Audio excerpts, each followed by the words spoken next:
Hey, my name is Matt Storr and I repair saxophones for a living. Today I would like to talk to you about the Buescher Big B, so-called, Aristocrat tenor saxophone. Now, can you figure out why it's called the Big B? It's a nickname given to it because of the large B in the engraving, which makes it actually one of the easiest Aristocrats that Buescher made to understand. Now, the Buescher Aristocrat name was used across a wide swath of saxophones from the 30s up until the 70s. I think they might even be making like a one now that has that name on it. And they slowly got cheapened over time until they became student instruments. Very good student instruments in the 60s, 70s, maybe 80s. It's actually the one I grew up with, and it's the one that my son has right now. But the Big B Aristocrat was made from 1941 until 1951, relatively narrow serial number range because they were not made during World War II, along with, or at least not made very much in World War II, along with every other saxophone. The factory got like changed over to wartime production, and you had to have a special dispensation to make a musical instrument because the materials that it's made out of, brass, steel, felt, leather, was all actually really important wartime material for making other stuff. So the factories with their precision machinery were usually turned into wartime production for things that were needed for the war. Like I know Colin made altimeters. So you don't see too many of them in the 40s. Typically these are going to be late 40s, 50s. And for some reason, these, I kind of can't believe I haven't already done an overview of this because I've done an overview of most like sort of, decently known vintage saxophone models. But that sort of speaks to, I guess, my first point about this instrument would be like they're relatively undervalued. They sort of have this reputation as being like maybe small sounding or difficult ergonomically. But when set up correctly, particularly the tenors, have a really huge, warm, rich sound, and they're pretty comfortable. The one thing that's really difficult about these is the left-hand pinky table. And the main reason being that this C sharp has such a short throw, right? Like it's so close to the fulcrum that it requires like a lot more energy than it would if this piece was longer. And it's attached to the G sharp, so you've got your fully articulated or automatic G sharp. And the way that they've done this mechanism, let's see if I can come around the other side of the camera, is with this pretty crazy like this being hooked to this, which is on the lower stack. There's a lot of places for friction to build up.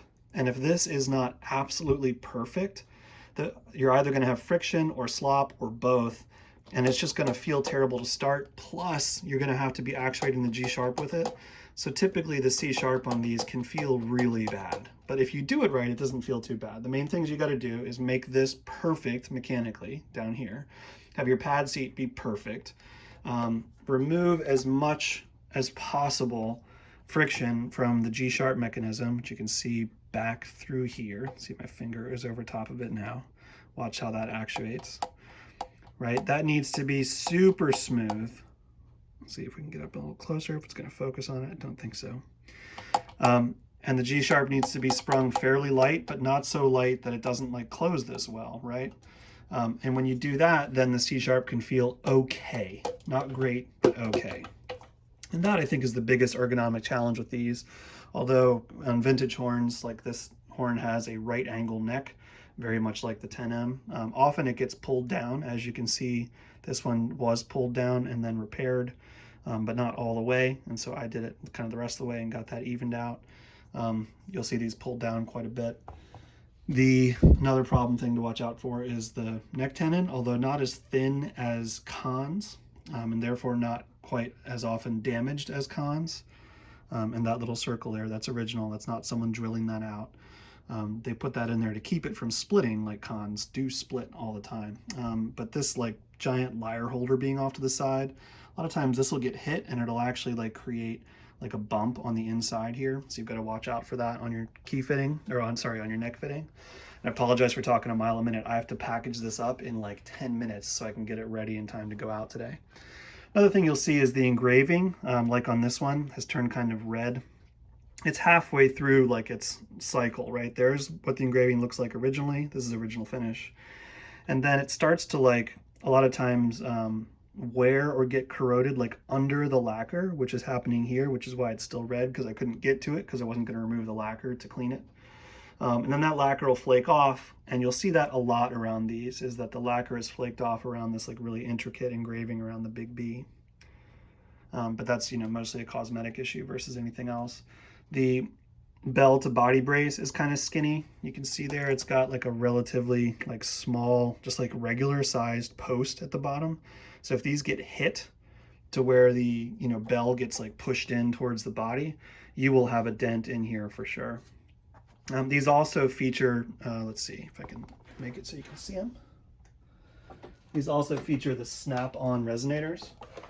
Sometimes those will be removed, sometimes they'll be original, and working with them is its own particular challenge, and I've got a video about that that I will show you that I will link to down in the description.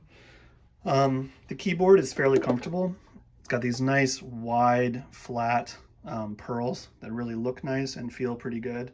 I guess it's not like a big-handed horn, but you'll see like up here, like the front F spread is pretty big. The Biss is not too bad. It's mostly this left-hand pinky table that can just be like somewhat difficult to get around. And these rollers, like these amber rollers, those are original. Those will usually be there. They hold up pretty well. Unlike the celluloid rollers that Kahn had around the same time that tend to like kind of splinter and crack over time, these do a pretty good job.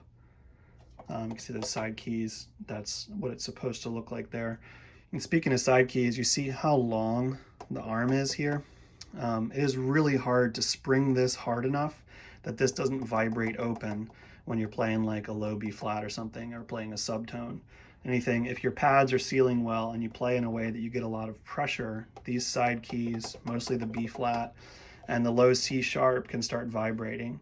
The low C sharp one is really hard to get rid of. Sometimes you just have to live with that a little bit. The side B flat one, you can, you know, add an additional spring, and because that is like such a long rod, it'll still feel really light under the fingers, or at least light enough under the fingers, but be strong enough that it doesn't vibrate open here.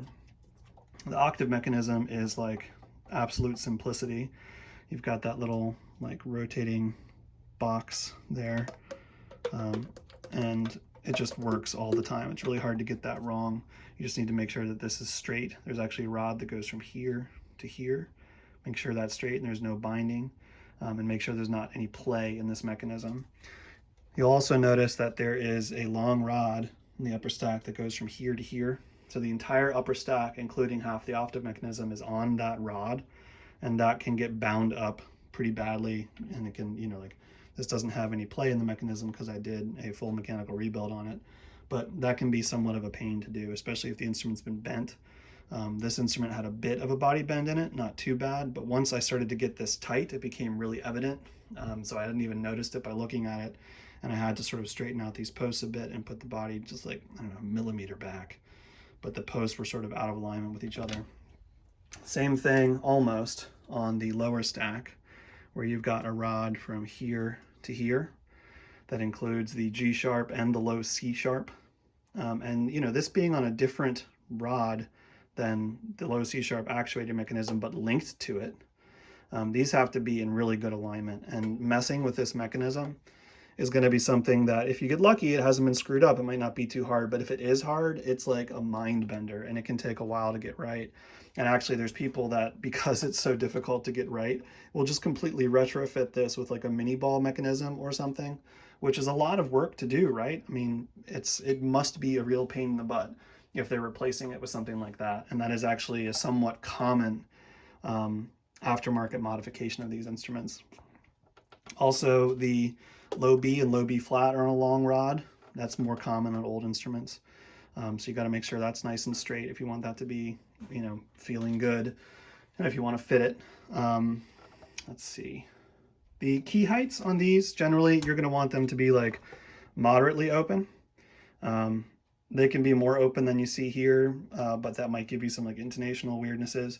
But if they are too close, the horn just doesn't play right. The intonation might be okay, but it just doesn't play the way it's supposed to play. These actually have like a really big tone, and really, really warm, lush, rich, sometimes even ballsy and like woody. So if you're not getting that, try opening up your key heights or checking for leaks. Intonation on these is very good. I don't really find any difficulties playing it well, or playing it as well as I can. I'm not the best saxophonist, but I do have issues moving around quickly on the left-hand pinky table. I think with practice you can get around that, but you're going to end up having like a very strong pinky. Let's see. Yeah, so that's the Buescher Big B tenor saxophone. These typically don't go for as much as other tenors in the same era. They're probably price-wise like comparable to Martin, which is another like really undervalued horn.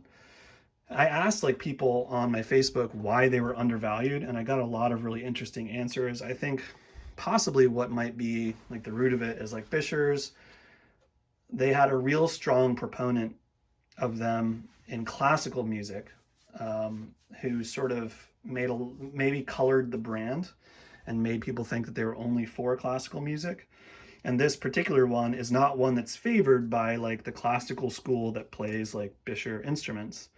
And also the name Buescher, right? Selmer USA bought them out and turned it into a student instrument, and further sort of, besmirched the name in the eyes of players by, having probably most instruments you've seen, like unless you are a vintage collector or vintage interested, if you've seen a Buescher, probably you saw a student instrument, and you might even be surprised to know that they made instruments that were not student instruments.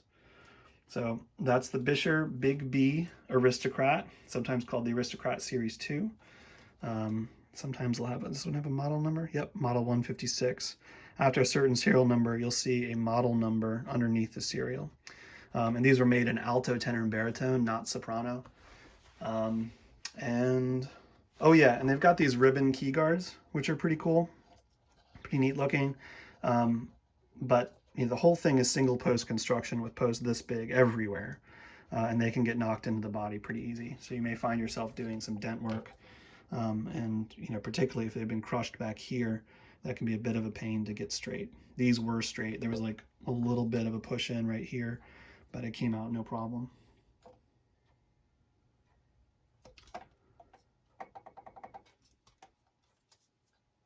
So that's the Buescher Big B Aristocrat.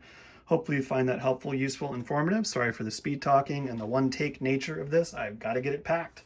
Thanks for watching.